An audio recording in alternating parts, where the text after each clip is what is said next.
welcome to the Gaming Coop, the best space to talk about video games. Let's introduce today's players. Player 1 cannot act without a delicious continental breakfast. It is Matt. Hello. Player 2, he's bigger, he's badder. Ladies and gentlemen, he's too much for Mr. Incredible. It's Gabe. No, I wasn't expecting that. Player 3's very emotional haiku. Goose, goose, goose. Goose, goose. Goose, goose, goose. Goose, goose, goose. Snaps all around. It's Chris. It's me. I wasn't counting the syllables. It's a 3-5-3. It's all right. That's not a haiku. Player 4. It's 5-7-5.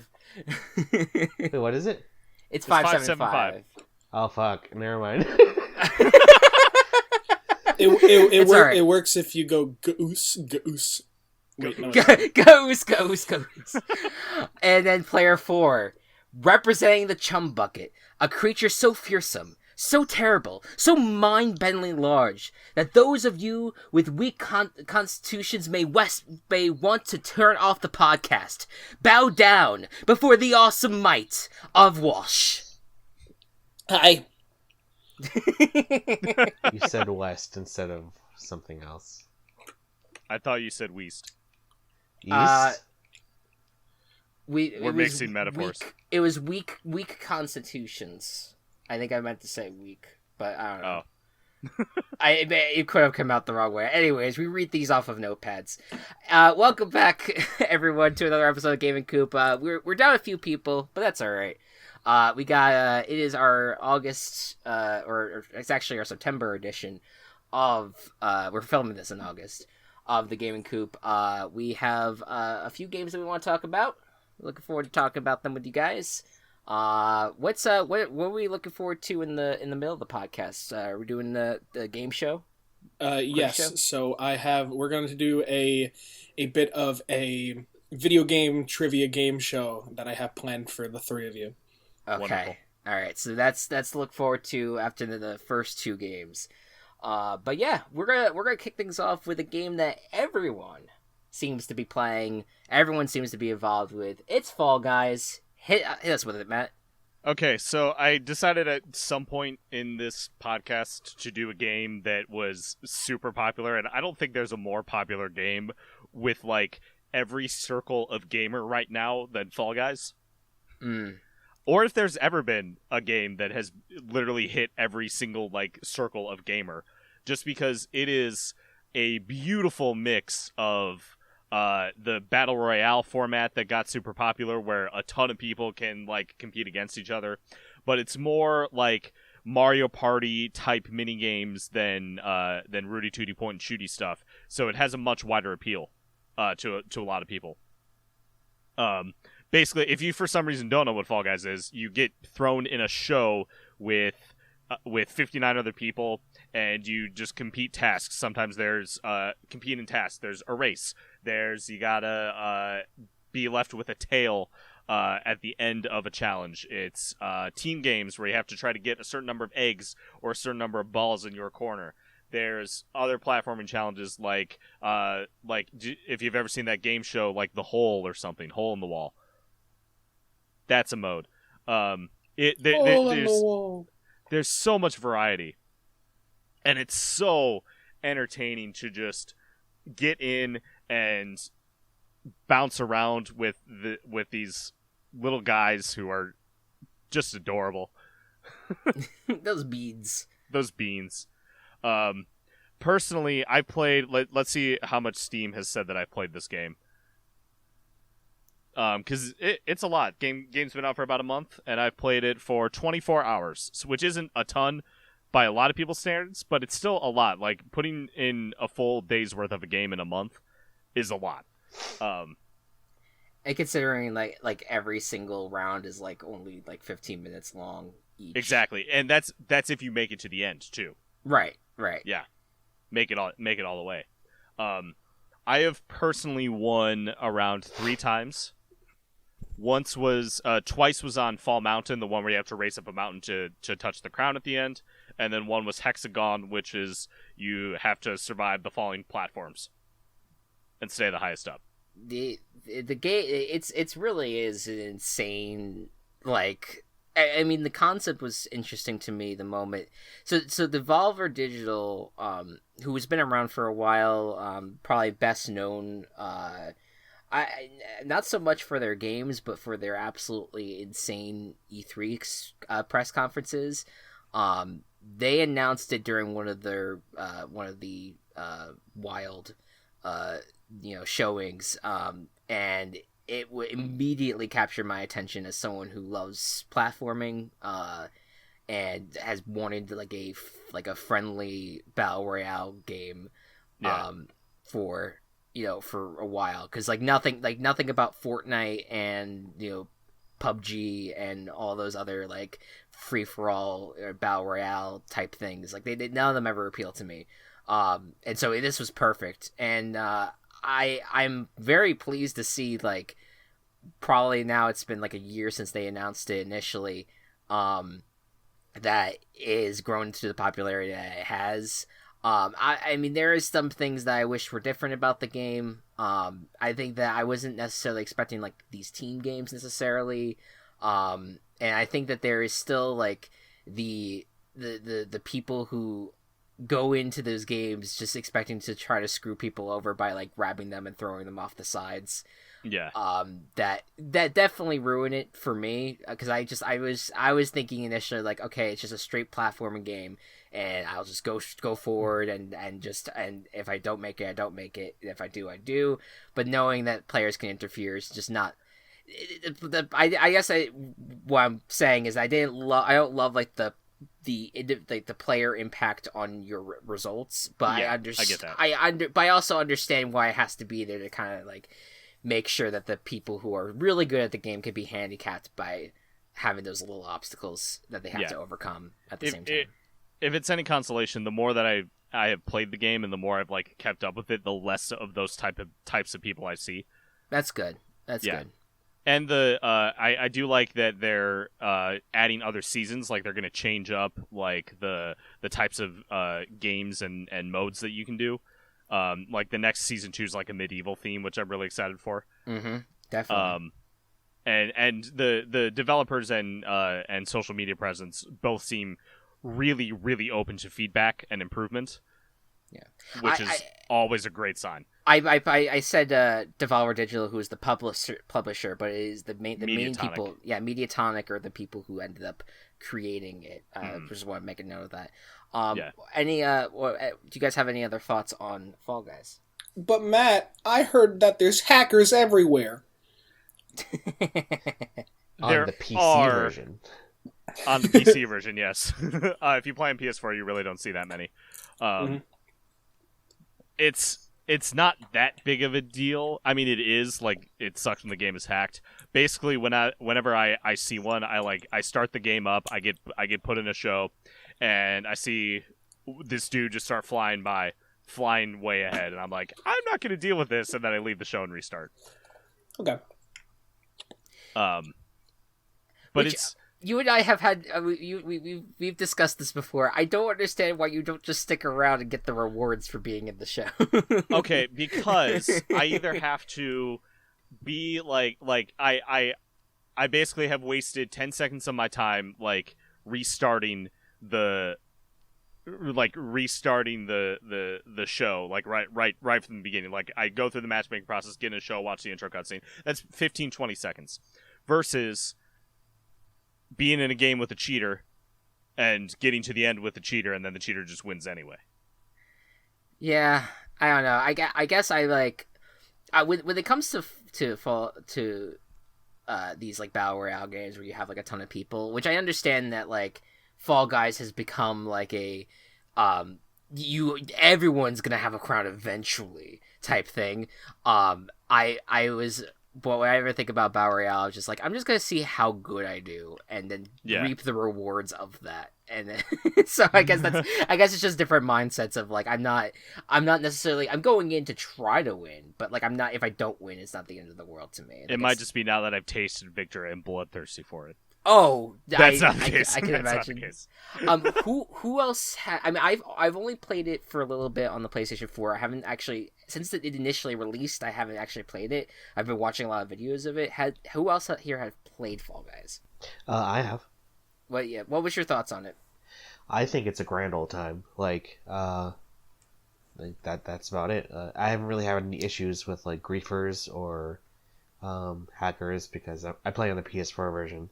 But like from video clips I've seen, it's a beautiful thing when everyone in the server just bands together against the hacker, and like they just in team games, especially in team games, because like the people on the team with the hacker willingly lose because they don't want the hacker to win. Yeah. Yes, that's an amazing part of the game. I would be remiss if I didn't mention the sound design of the game. Holy shit. It's so cute. It is so cute, and it is so perfect. The sounds the guys make, the combined with the them bouncing into each other and the noises and hitting each other, like it fits so well with the tone of the game, and it makes everything feel just that much more like connected and bouncy, and it's amazing. I love it. Music's pretty good too. Yeah, I think that for me, I from the moment again that I saw it in the initial press conference, it's a game that spoke to me, and it just seems like it's everyone loves it because it is truly a game for everyone. And when you can have a game like that hit the the market, like it's just the perfect blend of things, and we'll see how it keeps on growing. Because like when I saw season 2, it looks great. I love, like, one thing that I noticed about season 2 is that now they have these games where you're actually moving platforms now. Yeah. Which is going to be an interesting concept that you have to kind of like work. You almost have to work together with your competitors to move forward. Because I don't know if like you alone can push the platform if you have to use other people.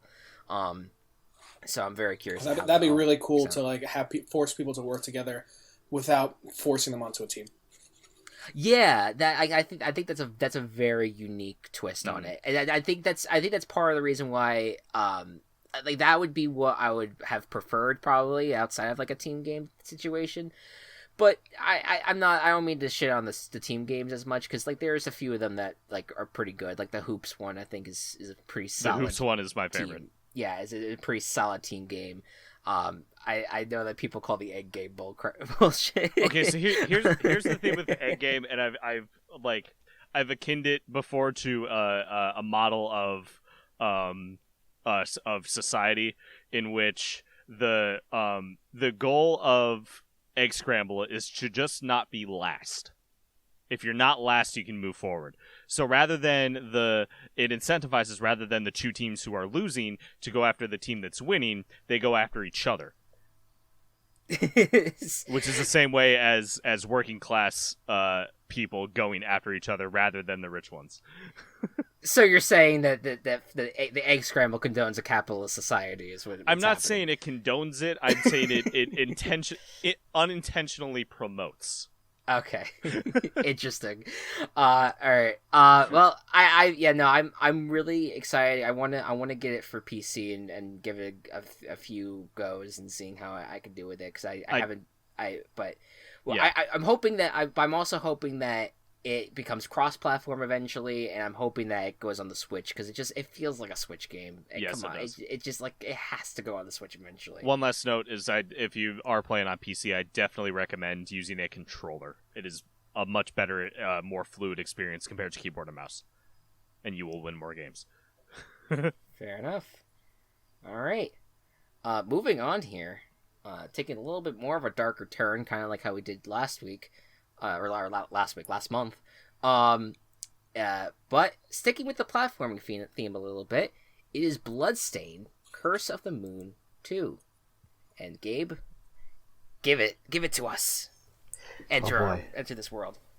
Okay, so I'll give like a general synopsis Sure. of the series. Bloodstained as a series started up as a Kickstarter back a few years ago, like I think 2016. I'm not sure. Actually, let me look this up. But yeah, it started off as a Kickstarter, and as a bonus, like the main game that they were kickstarting was Bloodstained Ritual of the Night, and that is a Metroidvania type of game where it's like exploration based and you can find upgrades and stuff like that.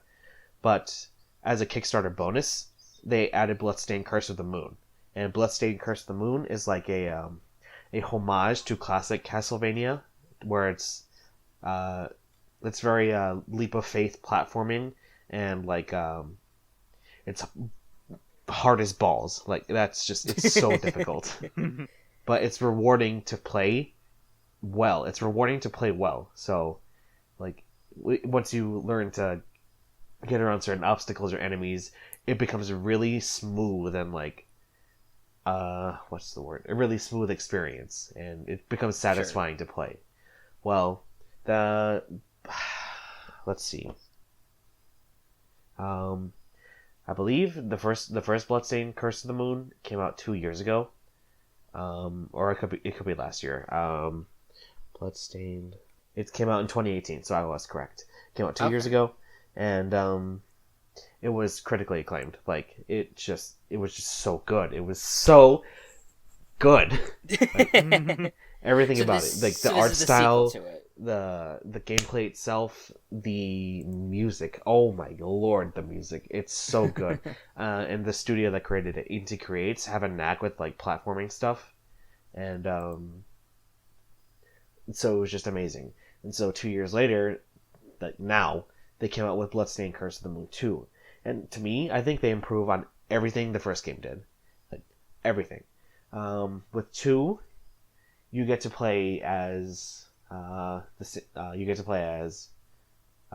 Zangetsu, the main character. He is a demon slayer, and he wields a sword. But there are 4 other characters, of which I remember 1. Okay, that's all right. He is a corgi who rides a steampunk mech. I love it. That reminds me of like the hamster from Overwatch. Hammond. Oh yeah, Hammond. Yeah. It's what I meant by leap of faith earlier. I meant like your jump. You are committed to it. You cannot change the direction of your jump. So every jump you make, you have to either stick the landing or you die, and it's like that for the entire game. So they're trying to make it so it's like not as loose of a platforming experience. Like every decision you make, there's an impact on it. With the improvements that they made upon it, it's almost exactly like the original Castlevania on the NES. Like, just it's so close, but it's its own thing, which makes it so great. It really does look interesting. Like I was saying earlier, before we got started, when I hadn't really heard of the Bloodstained franchise at all, until I actually saw the trailers. It was nothing like I thought, because I thought Bloodstained, Curse, and Moon, and I thought it was like going to be a first-person horror game with like a werewolf chasing you or something. So it was completely nice to see that I was wrong about it, though, because the art style looks incredibly good. Like the game looks beautiful. Now, do you know what the story is like of it? Like I'm curious as to like, I mean, I'm sure it might be a little like deep and convoluted, but like, do you have like a basic like overview of it? Okay, so with the Curse of the Moon series, it's its own canon. Okay. When compared to Ritual of the Night, but it still follows like a fairly simple plot. With both in the first game, you play as Zangetsu, and he is killing demons to get revenge for demons like killing his family and all that. So it's like a very basic like a revenge plot. But along the way, he meets other characters who he considers like on the bad side, even though they are trying to help for humanity. Like there's an alchemist, there is a shard. I forget. There's a shard user, and shards are an entirely different thing that's in Ritual of the Night. But she is like bound to like be a part of a demon who uses shards, which are like pieces of the soul that you kill from your enemies, and she uses them as like a copy ability kind of thing. Okay. So there's her, and then there's a vampire. Fits with the Castlevania kind of yes, aesthetic. exactly. Like you can even turn into a bat, and that's just cute. It's just a really cute like Alucard reference to like Castlevania 3 and Castlevania Symphony of the Night. Mm-hmm. Yeah, absolutely. I like the new game having like that 8-bit aesthetic. It was reminding me a lot, which I know it's probably like a little bit of different gameplay, but it reminds me of Shovel Knight a little bit in terms of like the 8-bit aesthetic with like the platforming elements. Any other thoughts from the other hosts on Curse of the Moon? No, it sounds really interesting. Yeah, it seems like a really cool just aesthetic overall. I think it definitely I like it, like, so you could just kind of like switch between characters at any time for the most part. Yes. Once you find them all, you can switch freely between any of the 4 characters that you get. Eventually, in Curse of the Moon 2, you get 8 characters, but that comes with a later part in the game. Because with Curse of the Moon 2, instead of it being just one straight adventure, it's episodic. So, like, one adventure is from episode 1. The second time around, it's more of like a Mega Man style where you get to choose your own level, and okay. you get to play as the characters from Curse of the Moon 1. And it's really cool, but in episode 3, you get to play as all 8 at once. Oh shit! All at once? Yes. Like, can you like switch between them, or is it just kind of like switch between them like in the stage, or is it just like or you like how does the character switching kind of work with that So, episode? like, as if you're holding up the controller, you press the left and right bumper to switch at any time. Oh damn, that's a lot of characters to balance. Okay, I should say 7 because there's technically Zangetsu is only one character, but Well, still though, that's a lot of characters to control at once. Oh, and they all play pretty much differently, every single one of them. From Curse of the Moon 2, there is Zangetsu, who is the sword wielder, Hachi, who is like this in this like mech, who is like a tank. He's really slow, but he can turn himself invincible at the cost of your magic. Yeah. And there's a spear wielder. I forget her name. I think I don't know. I'm not even gonna attempt. But that's okay. She wields a spear and she jumps higher than Zangetsu or any other character really, and she's more agile, but she has a lot less HP. And then the 4th character is a sniper, and he can hit from across the screen. It's just that he has the least amount of HP out of everyone. So it's like a trade-off kind of thing. Like, in order to be safe, you still need to, like, in order to like be safe, like hitting things from across the stage, you need to have some sort of drawback, because that's just overpowered. It feels like it mixes like RPG elements kind of with like having like different characters have like different statistics and stuff like that. It kind of does that. Like, there are upgrades that you can find throughout the game that like increases your attack, your defense, or like your magic meter like can go up to like 60, I believe, in the base game.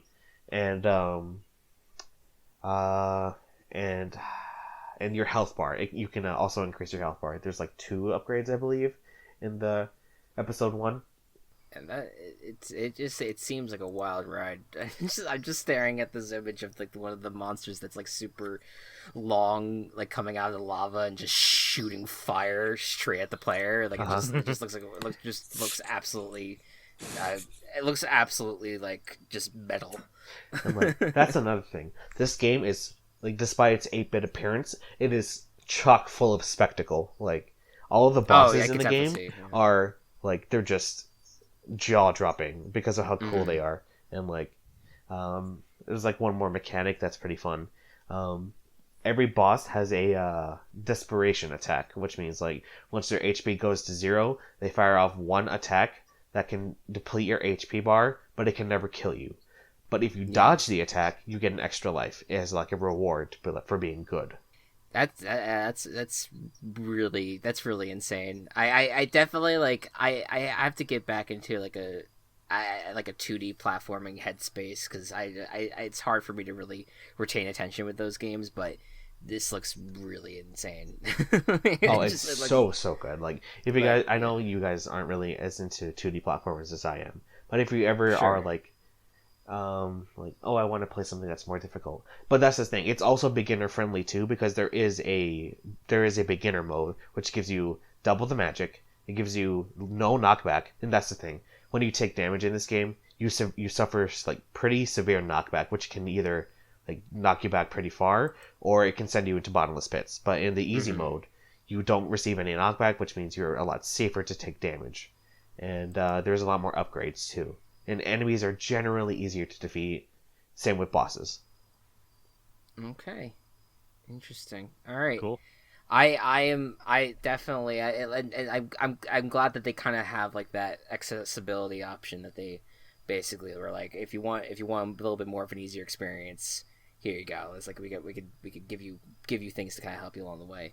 So that's nice. It's really really interesting. I love these kind of like indie games that are, like aren't super well known. That I'm glad that we could spotlight that kind of stuff on here. All right. For our next segment, we're gonna take a breather from the games for a bit. Let us go into some games, some quiz games. Let us take a break from the games And play more games. And play more games. Talk about games in a different game in which we. It's all games. It's okay. So for this episode, I have prepared for you guys 5 questions of a different video game trivia. For the 3 of you that I would that you guys can answer. If you guys agree, I will give you the multiple choice answers, which for some of them is required to answer the question. Okay. Are my contestants ready? Yes. Is it like first to answer? Or do we just have to like each? No. Everybody will. You guys can you guys can discuss. And hey, if you're listening, why don't you play along at home? I knew this was coming. Like we're gonna do a buzzer system where you have to fucking deck your mic in the mouth.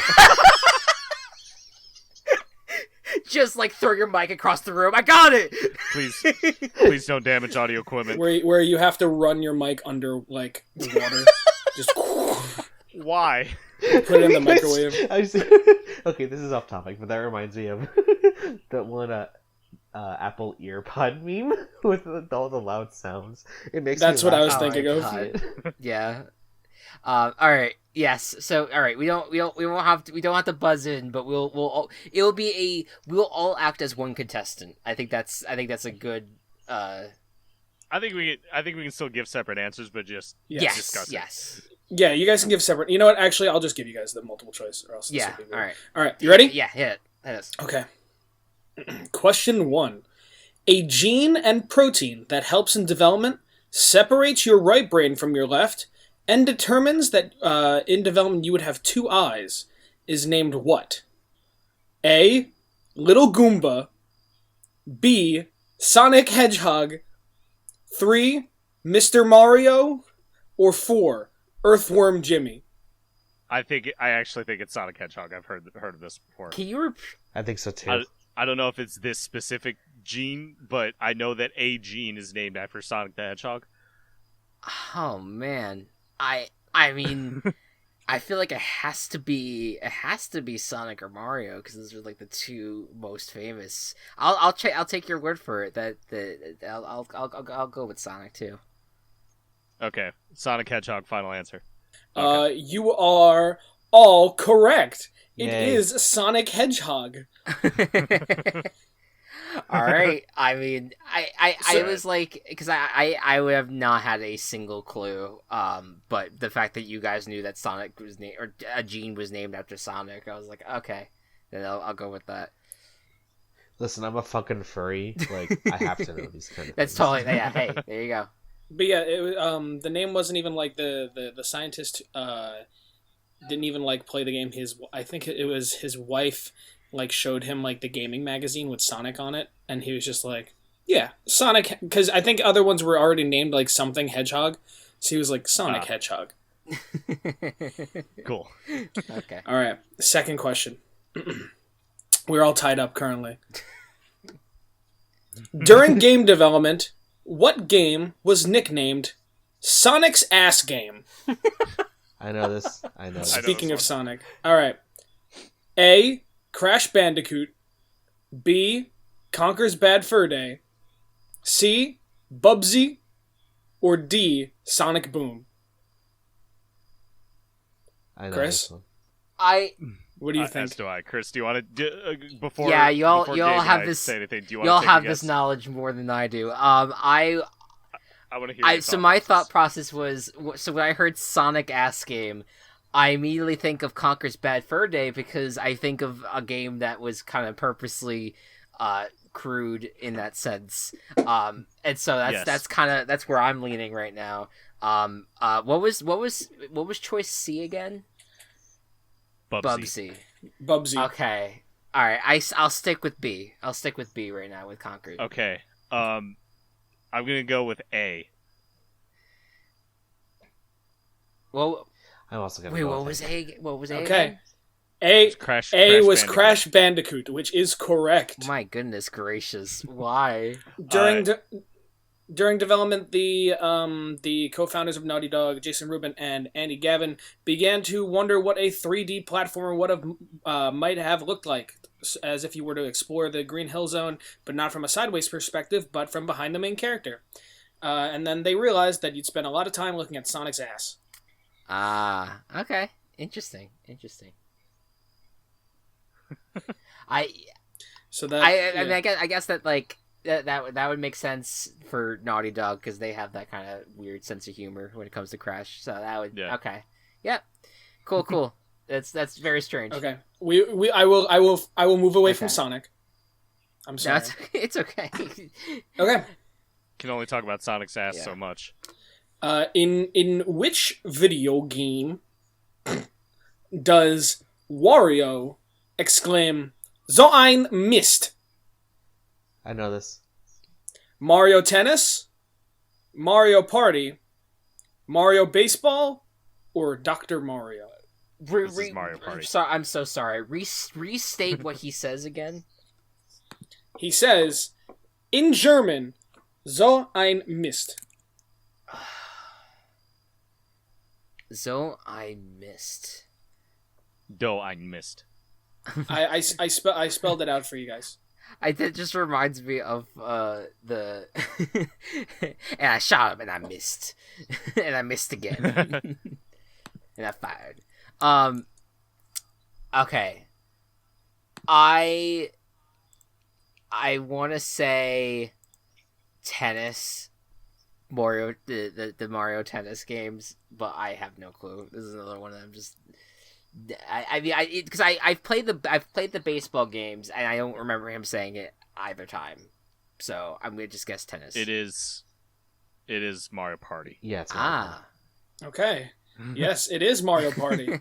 Often thought to be "Dope, I missed." When he would fuck something up, he was actually saying "So ein Mist." Which, bonus point, does anybody know what that translates to? Or roughly?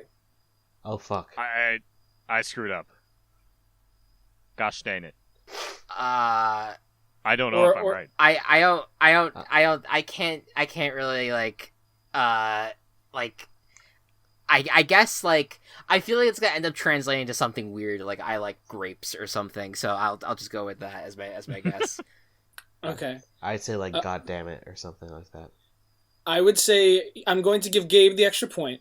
Gabe was the closest, and it essentially word for word translates to "such a crap." Ah. Okay. So Wario fucks up, and then he's like, "Such crap." So is that implying then that Wario was German? Wario was considered to be German for a lot of the time, and then at some point they decided, nope, he's Italian. Like that's why I thought that. I just thought he was Italian, but all right, whatever. Okay, I think despite us only now being on question 4, I think Gabe is leading 4. Matt at 3, and Chris at 0.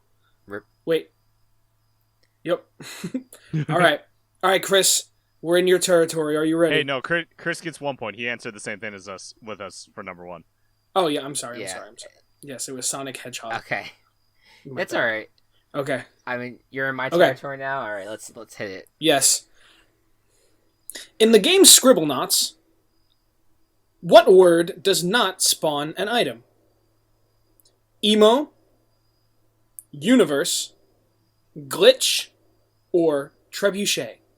Okay. Emo, universe, glitch, and what's the last word? Can you spell it out?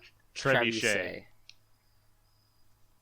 I feel like universe would be the hardest for them to kind of recreate. Emo, I feel like I've definitely written something emo-esque before. Glitch, I feel like they would do something funny like that. Yeah. Trebuchet is like a type of catapult. I feel like that would spawn something. I feel like that's they were really good. They were really like specific. Like I guess like what reason why I'm going with universe is because like it's how would you even spawn something like that? Unless you're like giving like a whole solar system or something that you spawn in. Unless it's like a mini galaxy that it gives you. I don't think so. I'm gonna say B. Okay, and you said you've done something emo? I'm pretty sure. Okay. I'm going to say that Scribblenauts developers don't like the French, so I'm going to go with trebuchet. I'm also going to go with trebuchet. Okay. You are all wrong. Oh. Okay. The word was glitch. Really? Nice. Interesting. Yeah. I don't know why. I would think that glitch would... I don't know. I feel like they would have done something funny with glitch, but whatever. You'd think so. I was surprised too. Apparently, I thought this would give it away, like it was too ridiculous. But apparently, Rick Roll is a word that will come up, and it will spawn Rick Astley. Amazing. They're great. It's amazing the shit that they were able to put in that. Scribblenauts Unlimited is one of the best games that the Wii U ever had, because there was not unfortunately with the Wii U there was not a ton of them, but the Scribblenauts Unlimited was pretty solid. I hear the PC version is even better because you can make your own items. Ooh, I didn't know that. God. That's interesting. And then they added adjectives. Man. Okay. All right. And for this last question, now a lot of risk reward here. There's no multiple choice, but this question is worth 10 points. Okay. What is the plot of Fortnite? I know. I have a general knowledge of it. Because I don't know. Somebody please tell me. Okay. I think I know. Alright. There's the Thanos, the Marvel characters are there, and they build wood. They build wood quick, and then they shoot each other. This doesn't sound like a quiz question. It just sounds like a cry for help instead. And then an asteroid hit. Okay, I can tell you I think a very loose interpretation of it. Uh-huh. Okay, so after colonization, they're on Mars, and Oh my, what? Okay. What? that's why all the storms are there, because there's a lot of storms on Mars. I had no idea they were on Mars. No fucking clue. Yeah, there are a lot of storms on Mars, and Okay. they are, after colonization, they're trying to build up a base, but some sort of robot apocalypse thing happens, and they have to fight for their base. I think that's what happened, because I watched a video on the single player campaign, and it's wild as shit. There's a single player campaign? That's where the story comes from. Yeah, so Fortnite actually started out as almost like a zombie horde game where you would actually you would have to fight back against these infected things. And it was called Fortnite Save the World. And then they added the Battle Royale mode after the Save the World elements. I do want to point out that it really is telling the audience and general player base of Fortnite that not the cultural impact of Fortnite has nothing to do with how fucking wild that plot is. That the general player base of young people and people who don't give a shit about story are the ones who play Fortnite. Yeah. That's that's kind of the truth. I mean, it's a very good. They have a lot of like really great gameplay elements to, I guess, distract from the fact that no one truly knows what the story is until now that apparently it's from fucking Mars. I mean, that's just wild. Gabe wins. Gabe yeah, wins. Gabe gets on the Gabe points. wins. Yay!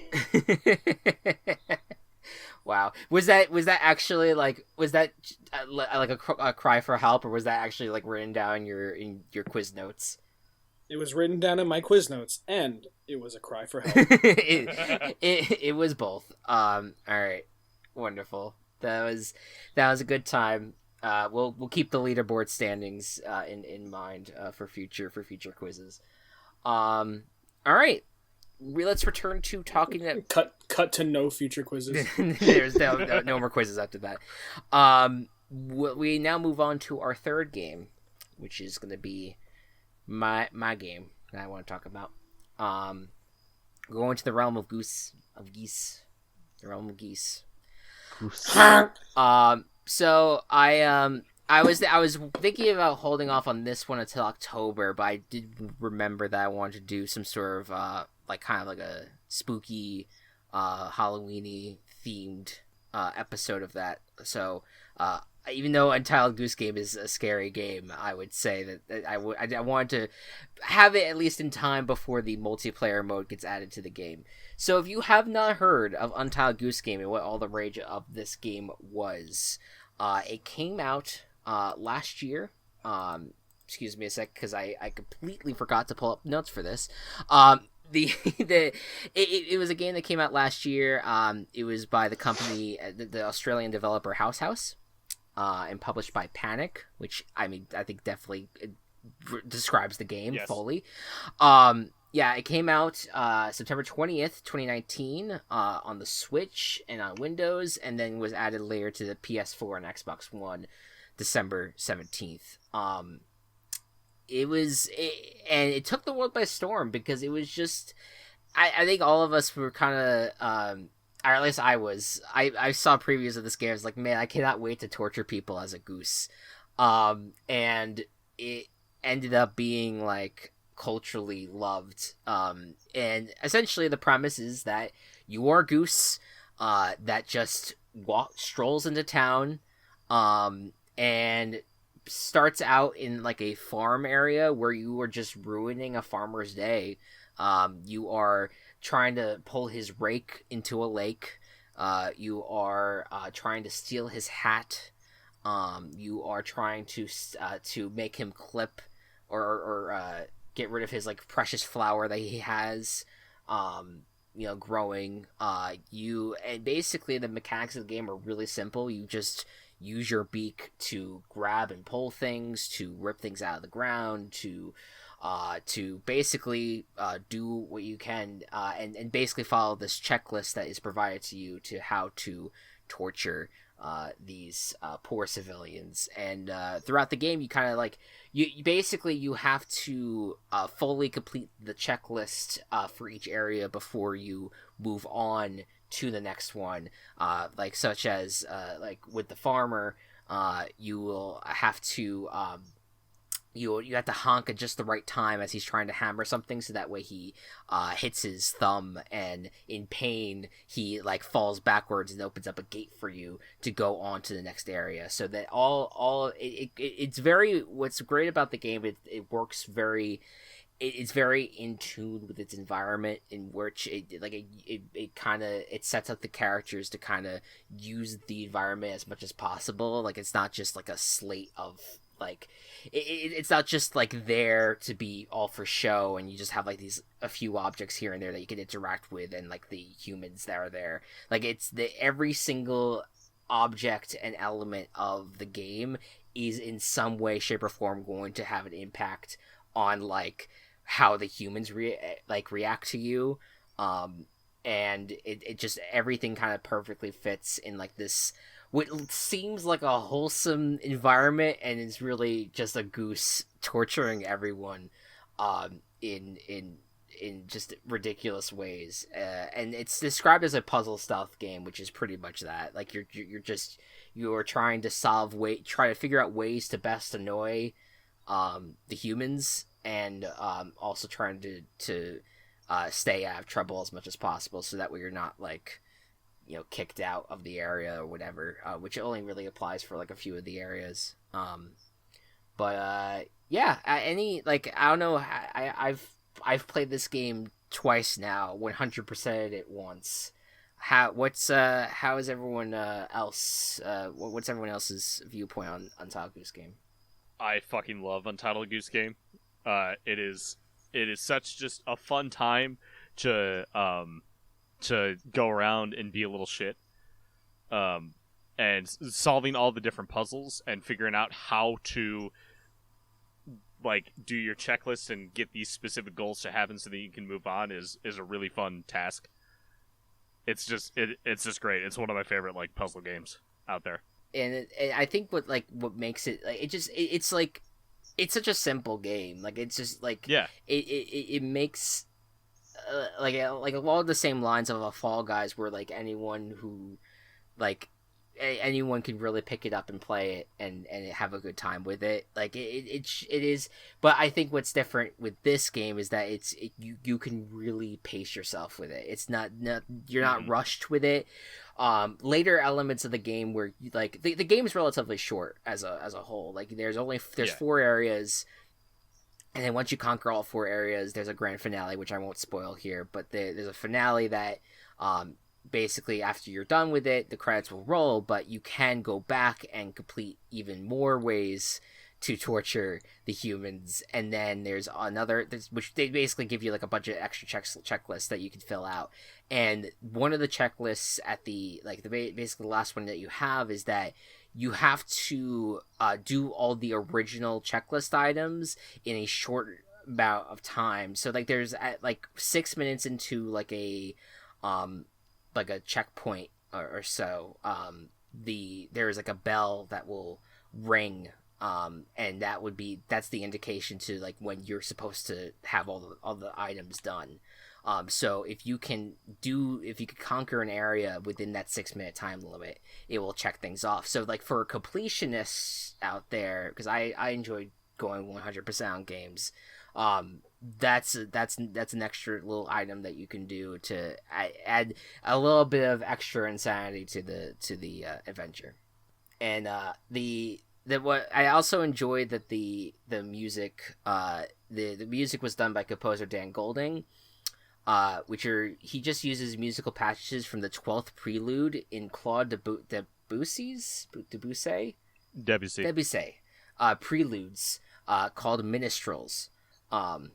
Or minstrels, I don't know. Regardless, they're and it's like very basic. Say it again. Minstrels. Minstrel cycle. That's probably it. Let me check. It's Minstrels. Yeah, that's minstrel cycle. Minestrone. Yep. Minestrone cycle.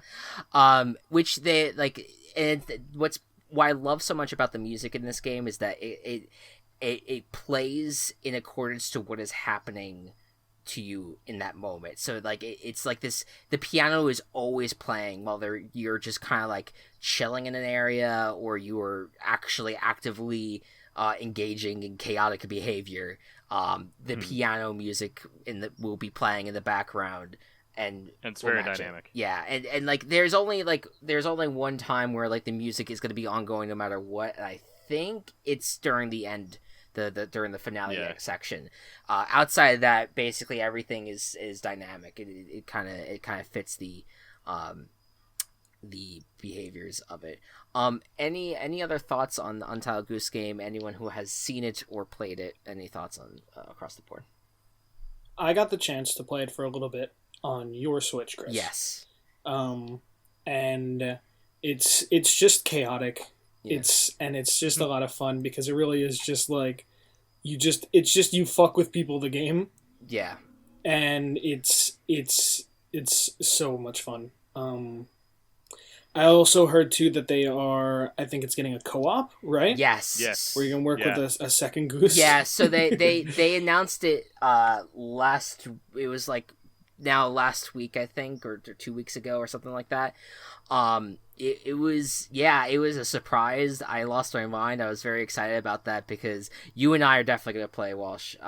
Because it's basically the second player is going to play as a Chinese goose, with which has like a red bill and legs. Red legs, red bill, and legs this time. Yeah, this one has legs. The original goose just floats.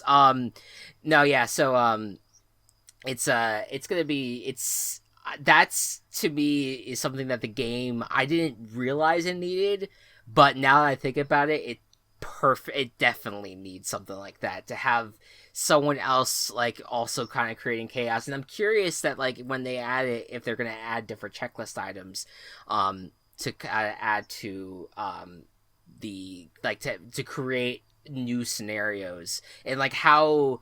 I think it's a couch co-op thing. I don't know. I don't think it's a online co-op thing. I believe it is couch. So that would make me think that I'm curious as to how far can a goose travel away from the original goose. I would love to see if the map grows like huge. Is it gonna be a Lego Star Wars type system? Camera system. I know what you're familiar with, where essentially it will like eventually split the screen. That was actually like I have not seen another like video game do that, and it's like it was such like a good implementation. The original Lego Star Wars didn't do that. Some of the other Lego games did. Like I know one of the Lego superheroes did. But in Lego Star Wars, you couldn't go too far away from your partner without it. Without like you being unable to walk anymore in that direction.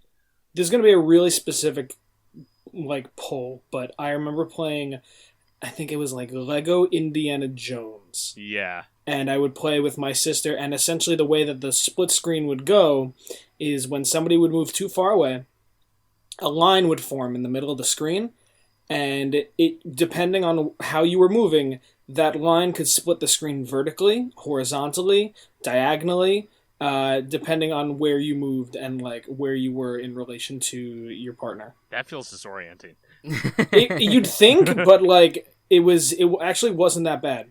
Oh. Interesting. So I'm also curious how the Goose game will implement that, and I'm excited to see how, like, especially since it's going to be couch co-op, you know that they're going to have to like work together to do a lot of the new checkpoints. Oh, absolutely. Like, one person has to distract while maybe the other person steals something, or even like set up ridiculous scenarios. Yeah, I'm like I cannot tell you how excited I am for it. It's like it's the best thing that they could have done for this game, and I'm so excited about it.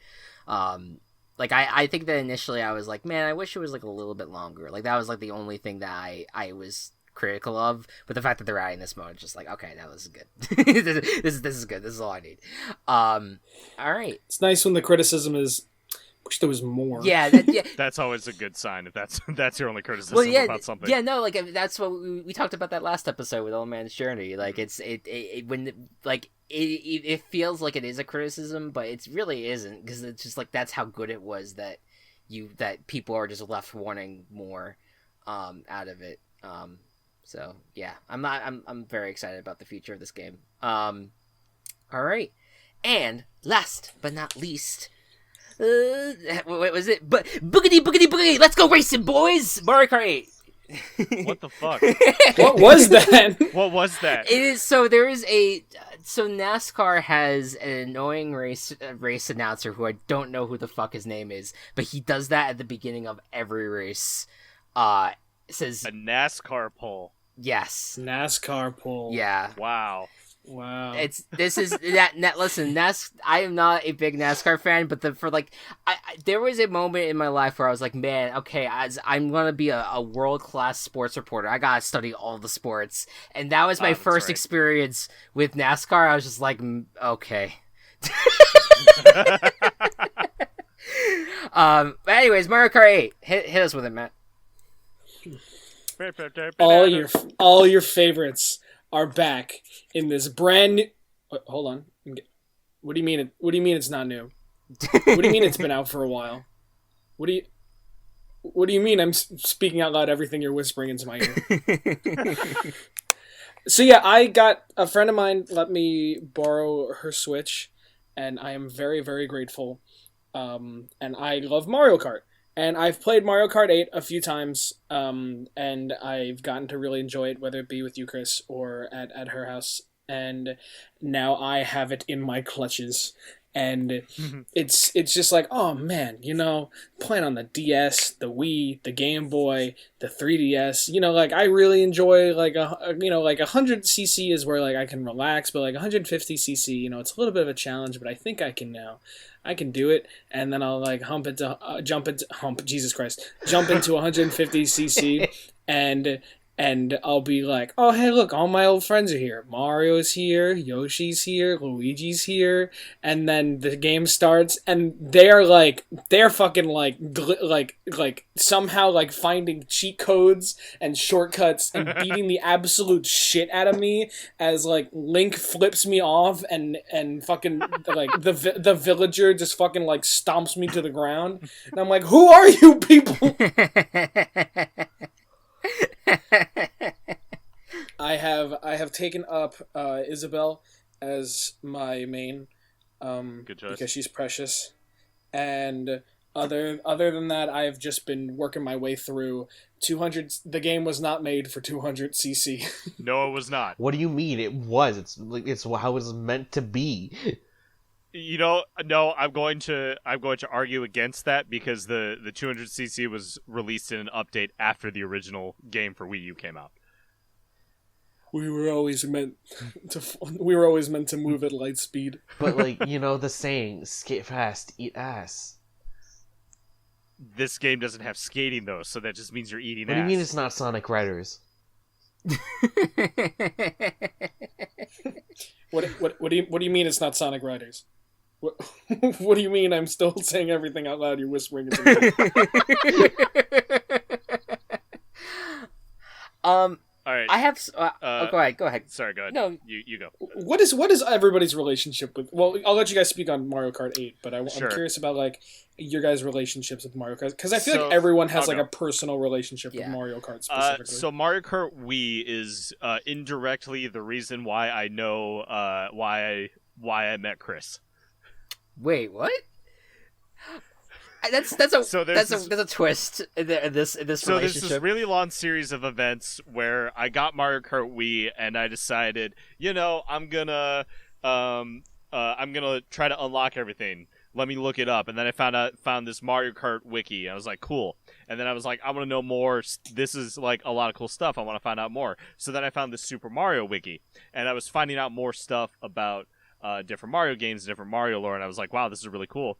And then I see this game called Super Mario Sunshine, and I'm like, what the hell is this game? I've never seen it before. So I go up and look up a Let's Play on YouTube, a playthrough, and I was like, and I didn't know what Let's Plays were at the time, but I was like, holy shit, this is fun. The guy's just playing through the entire game, and he's really funny. That guy's name is Chugga Conroy. And that got myself interested in Let's Playing, so I started doing Let's Plays. If you want to find that channel, good fucking luck. And then that's to the audience, not you guys. Wait, I'm sorry.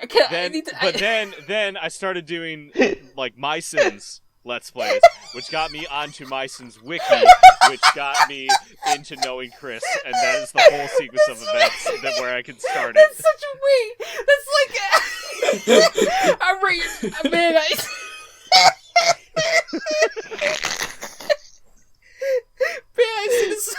I see this box of raisins.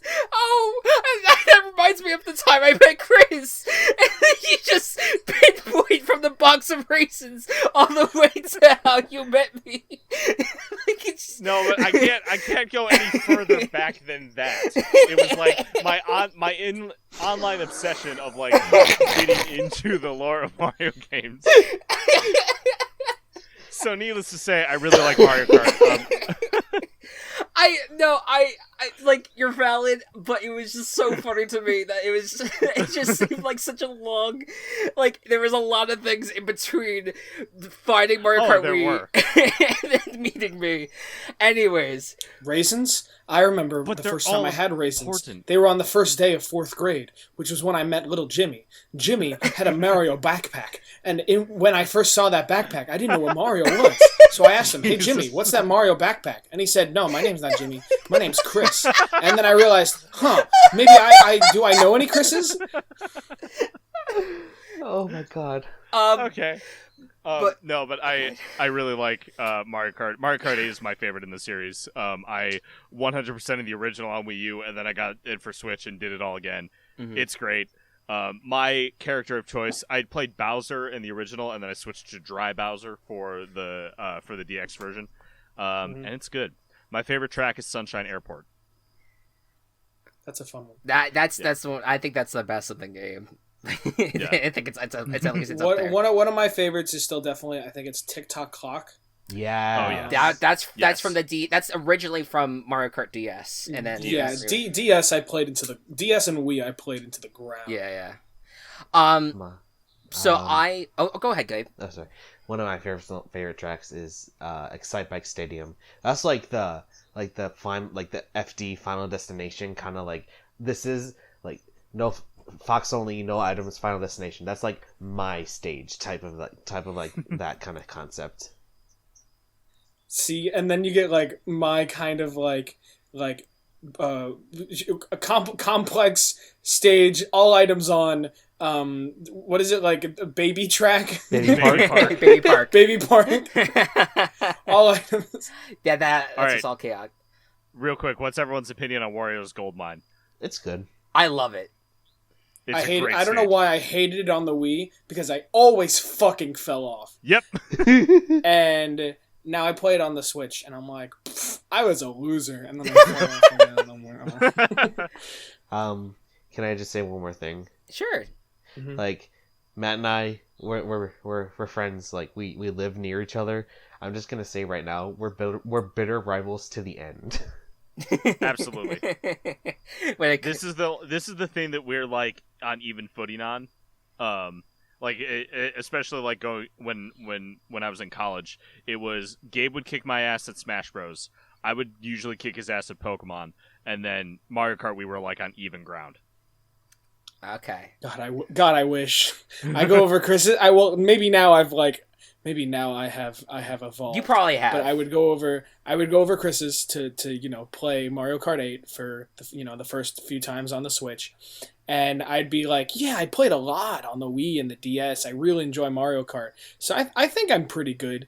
And then like Chris is just like I'm like, Chris, how do you think you are on Mario Kart? You're like, I think I'm okay.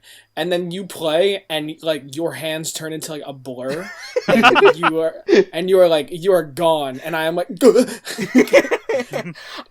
I think I've maybe like gotten into like beat you for first maybe a couple times, but I'm like, you are like ridiculous. At least compared to me, I am just like. So I feel like. It's a guilt. I put like a guilty conscience on me a little bit when it comes to that, because I'm just like it's you, Kelsey, and Anthony, like, and I think Skylar has played with us too a few times. Skylar's Walsh's GF.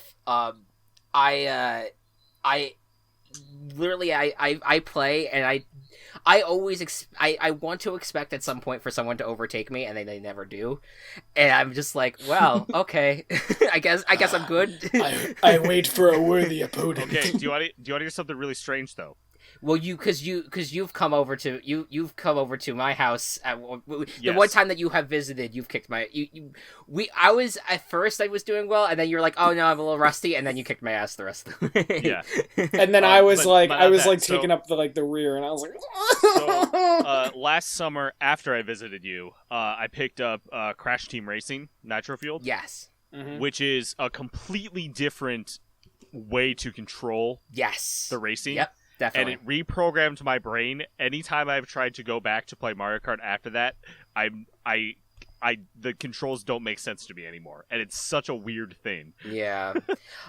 So just to answer your question earlier about my connection for the Mario Kart universe is not, it's already been kind of stated. I've started playing with Super Circuit, which is the Game Boy Advance version. I then played the DS version and then fell even more in love. Then I played the Wii version and fell more in love, and then I have since played every single version of Mario Kart, including the ones from the past, the SNES and the N64 ones, which control like ass and compared to now. But in terms of like what I would say well, first of all, my main is Shy Guy. My Shy Guy boy. I love me some Shy Guy. It's my favorite.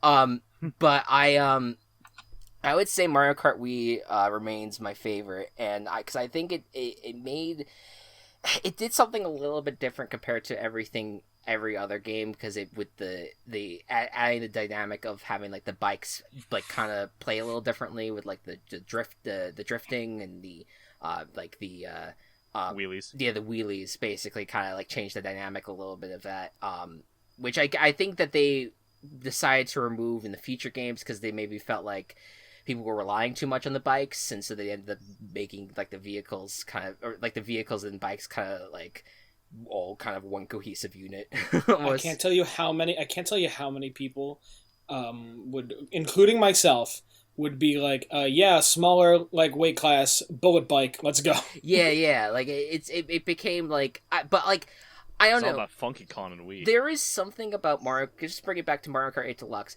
There is something about Mario Kart 8 that I didn't like, and I still don't like. I cannot for the life of me tell you what it is. I wish I knew. I wish I could come to the table and be like, this is why I feel like I'm not a big fan of the game. I for the life of me, I could not spot like what it is. It might be the characters. It might be the fact that like they removed like Birdo and Diddy Kong to include Pink Gold Peach. Like I don't know what I don't know what it is with the game that like for whatever reason I'm not super into it, and like I guess that would be a weird connection to like not be into the game. No, I know, like so like it's. Do you think it's like the flying element? It might be, but like that's something that's been kind of in the game for a while anyway, without like the kite stuff, you know, or whatever the gliders. Yeah. You know, I don't know, like I think that some of it too is that like I'm not very attached to the new courses that they have created. There's a few good ones, like I said, Sunshine Airport's like excellent, but then like I actually have to go back and look up the names of some of these courses, like Bone Dry Dunes or whatever, or Bone Dry Dunes sucks ass, and like it is my least favorite course in maybe the Mario Kart series. And then like Dolphin Shoals, like the Dolphin Shoals, like and like those tracks to me, and I don't know what it is. They just seem very dull and uninteresting. And I was initially gonna be like, oh, like I really like it when they really have a lot of like Mario elements involved in it. But then I think back to Mario Kart Wii and think of Maple Treeway and think of Mushroom Gorge and think of like how solid those tracks were and how much I absolutely loved Toad's them. Factory. Like I wish someone could go into my brain and dissect why the fuck I don't like this game, because I want to like this game, but for whatever reason I can't. No, I think those are fair criticisms though. Yeah. Like honestly, to me, the two courses that I wanted to see in Mario Kart 8 the most were Woohoo Island from Mario Kart 7 and Maple Treeway. Like because my first Mario Kart game that I actually like played was Mario Kart 7, and Maple Treeway was my favorite track in the game, and I just so desperately wanted to see it realized in HD, but like yeah, I mean it started in the Wii game, I think that I know, but like I never really played Wii that much. Right, I wonder, you would think that part of it's because they've already remade the course. But like then they did bring back SNES Rainbow Road, you know, so it's like I don't know what kind of rules they're necessarily applying. All I'm saying is that I cannot wait to see what they do with Mario Kart 9. And I don't know when it's going to happen. It might not happen for this generation of console. I really want a Mario Kart 9, though.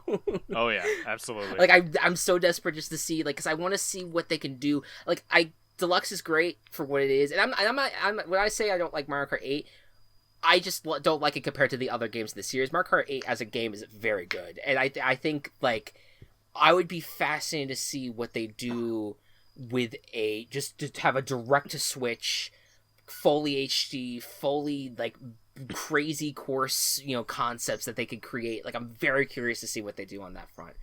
Do you think we could see in the future some sort of, like, Mario Maker style, like, Mario Kart?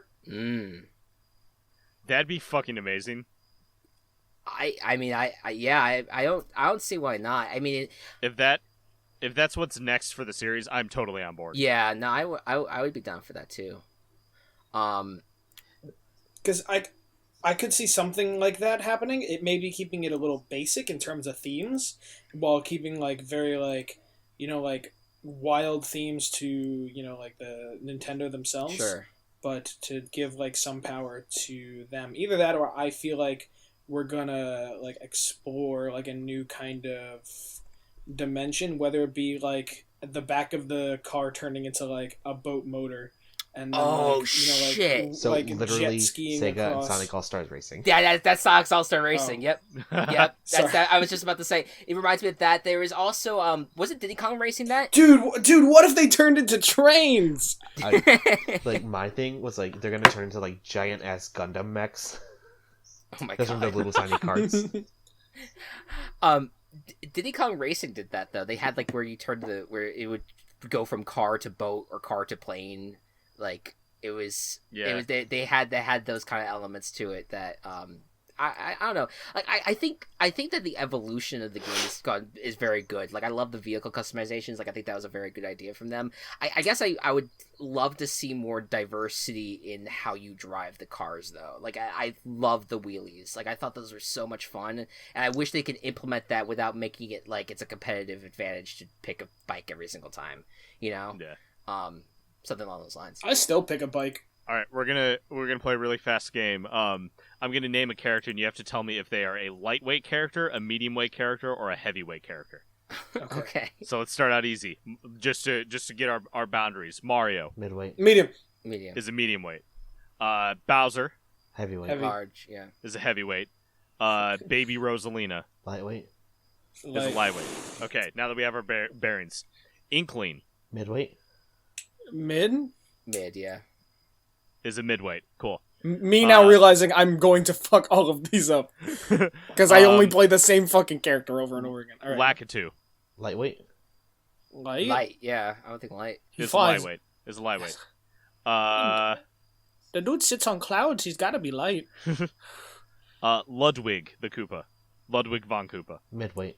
Midweight because of the hair. What the fuck? Which one is that? The one with the blue hair. Okay, that's you know what? That's the other. I don't looks like fucking Beethoven. know. That's the other thing. Oh, yeah. The Koopa Links, they all look the same for the most part. They're all that. Yeah, that one's a midweight. Okay.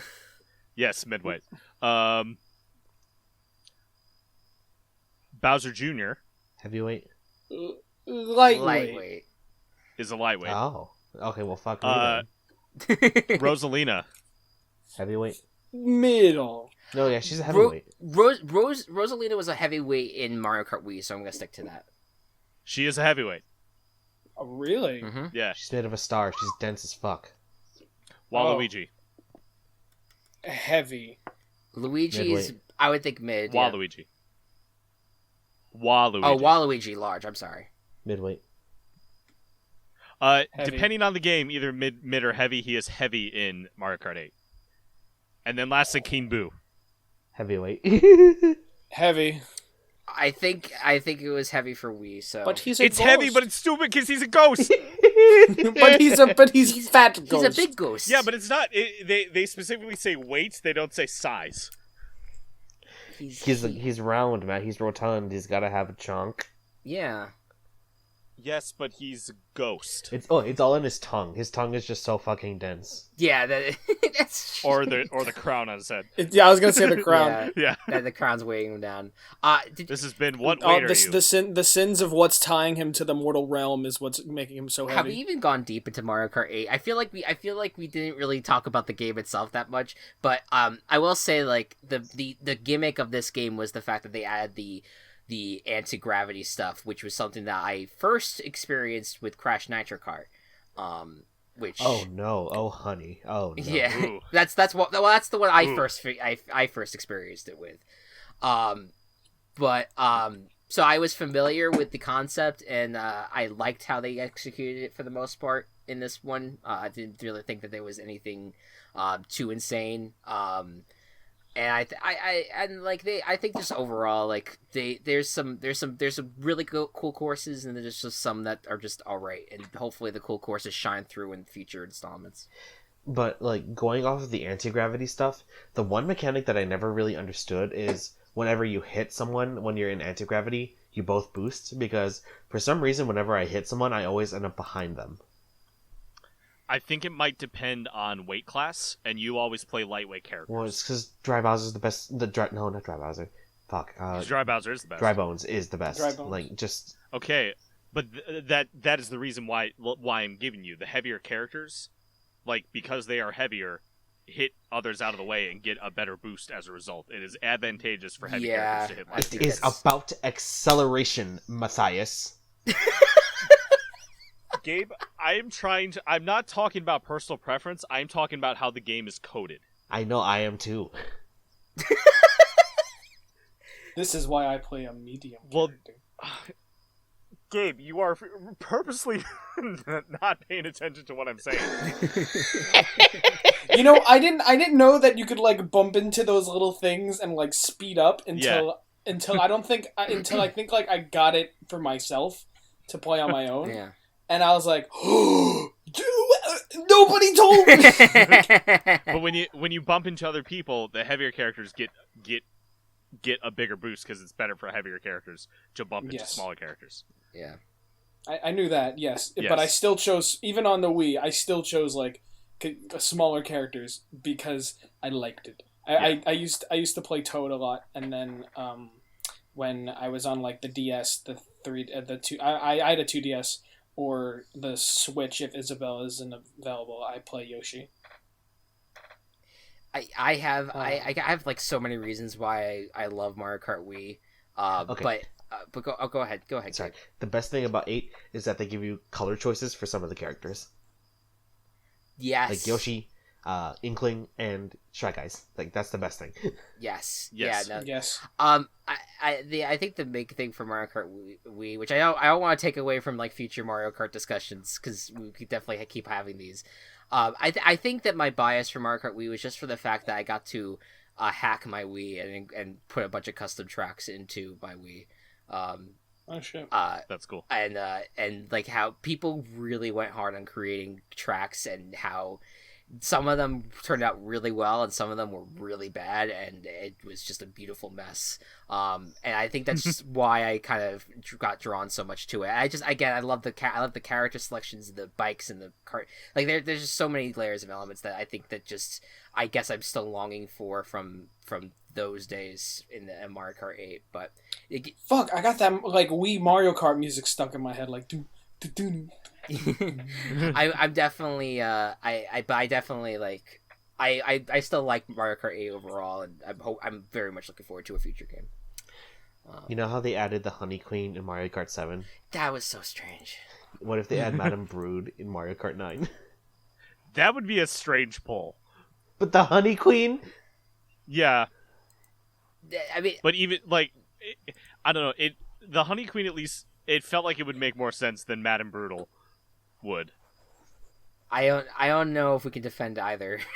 It's just it was like there was just some like I felt like they were really trying to pull like just a random, like they put a bunch of characters into like one of those bingo ball games, like big, like the little, like the thing that you like spin around, and then like they landed on like 4.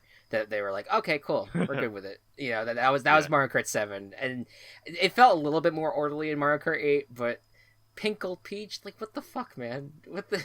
What At least if you had the Gold Mario amiibo, you could get Gold Mario. I don't. But people who play Mario in Mario Kart are psychopaths. I agree. Is that? And it's even worse if they play Mario in Mario Party. What about like Mario? Like I feel like that's always the case. Like Mario in Super Smash Bros. Too. Like Mario, at least like in Super Smash Brothers, like characters have different move sets that you can mess around with. Sure. It doesn't Mario and Smash he like basically just like kicks you around in the air a bunch. Yeah. And that's that. Yeah.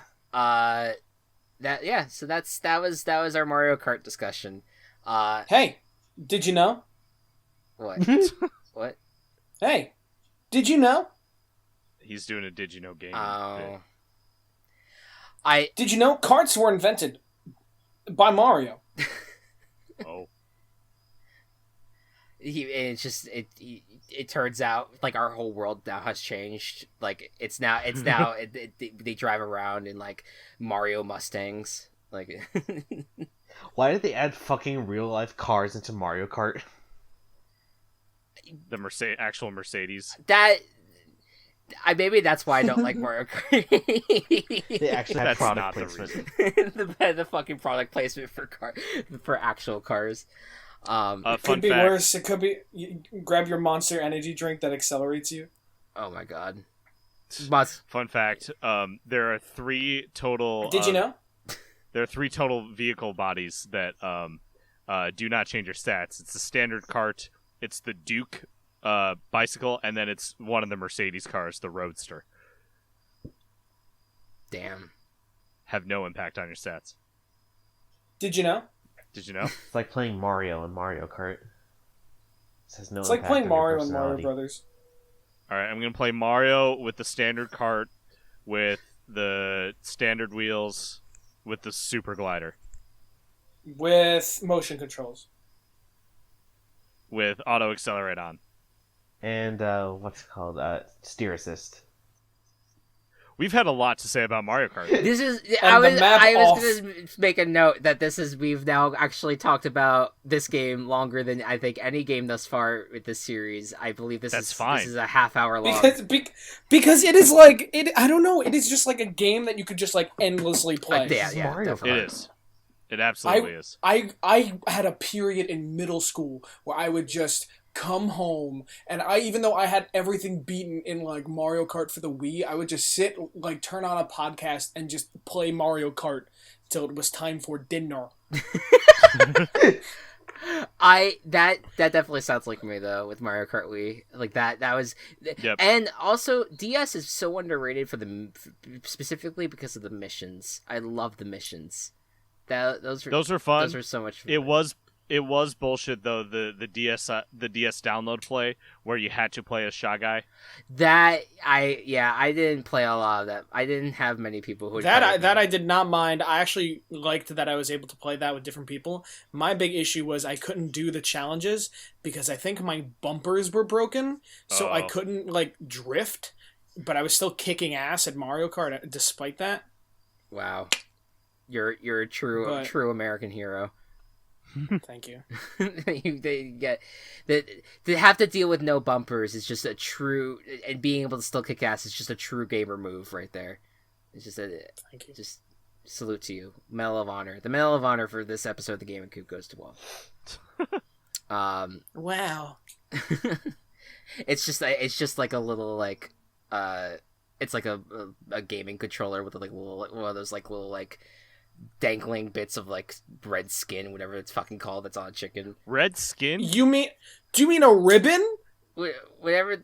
No, like the fucking like the thing that's like under their beak, the chicken beak. The thing. snood? Oh, the snood. The snood. That's it. It was not obvious that you were talking about birds. I mentioned the Gaming Coop, and so I was just trying to go along those lines. You guys remember when we clearly explained exactly what, like, how it's a reference to birds and like a chicken coop, and how everybody, why we all picked our birds, and that was a good conversation we had. That's true. We never really went into that, did we? I'm a fucking Corbin, and I love it. Look, when we wanted to, we had the idea of doing a bird, we went with the Gaming Coop, and we decided to go all in on the bird theming. And if you are watching on YouTube, you would have seen. I didn't include it in the first video by accident, but our thumbnail, we would see all the different birds that we were representing, I mean, if people want to go into why they chose their birds, they can. I just chose penguin because penguins are my favorite bird. That's it. I think most of us, it's like, I just think they're neat. Yeah. Yeah. Like, I wasn't really much extra there. But yes, so next episode that we're gonna do for the Gaming Coop will be a Halloween themed episode because it will be October by the time the video comes out, or the podcast comes out.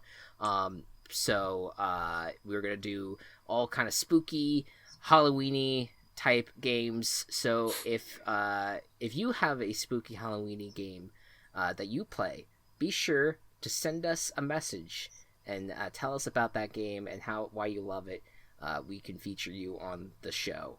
I don't know if anyone will do it, but I hope you do. That's all. Hey, Chris. Yes. You said weenie.